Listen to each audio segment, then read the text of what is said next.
Hi friends, good morning అందరికీ. మీకు ఒకటి చూపిస్తా.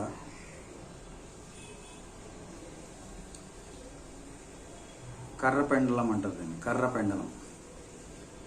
ఇది ఒక దుంప జాతికి చెందింది. కాయగూరల కింద వాడతారు, కర్రీస్లో వేస్తారు. యాక్చువల్గా దీన్ని ఎక్కువగా బాయిల్ చేసుకుని సాల్ట్ వేసి బాయిల్ చేసి తింటారు. ఇది చాలా మంచిది. ఇందులో క్యాలరీస్ ఉన్నాయి, ప్రోటీన్స్ ఉన్నాయి, పొటాషియం ఉంది, మెగ్నీషియం ఉంది, విటమిన్ సి ఎక్కువ ఉంది, అండ్ ఇమ్యూనిటీ పవర్కి ఉపయోగపడుతుంది. అండ్ దీన్ని సగ్గుబియ్యం తయారీలో వాడతారు, చాలా మంచిది. ఇది కట్ చేసి చూపిస్తా.